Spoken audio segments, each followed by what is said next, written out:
স্বাগতম জনাইছে। আজি উৰুকা, আজি আহিছোঁ উজান বজাৰ ঘাটত।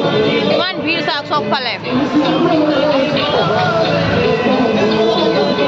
এইটো মাছৰ মাৰ্কেট, ইপিনে যাব লাগিব।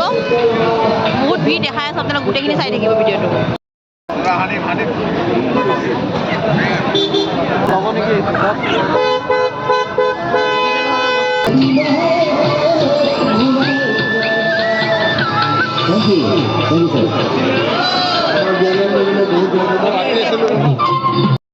গাড়ী নচলায়, সেইটোৱে আমাৰ এটা লক্ষ্য।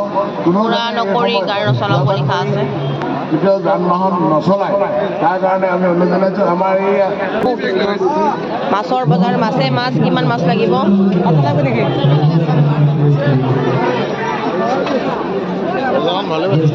এতিয়া বোলে পাতে সৰবাৰে। চিতল কিমান ৰৌ কিমান? চিতল কেনে দিছা হ'ব? আৰু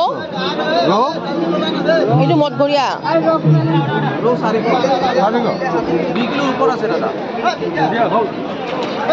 একদম ই মূৰৰ পৰা সি মূৰলৈ বজাৰ।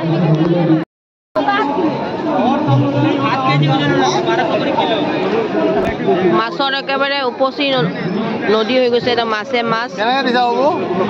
ৰৌ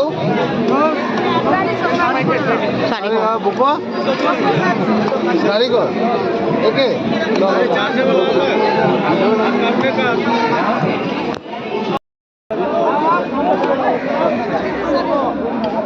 বহুত ডাঙৰ ডাঙৰ মাছ, যোনে পাৰ্টি খাব বা ডাঙৰ ফেমিলি সিহঁতৰ কাৰণে বেটাৰ। আমাৰতো ইমান মই মাছ খাই ইমান পচন্দ নকৰোঁ।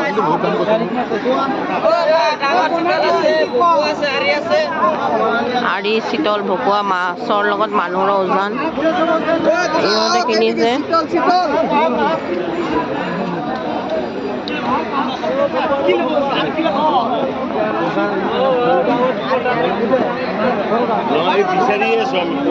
ইমান ডাঙৰ ভকুৱা।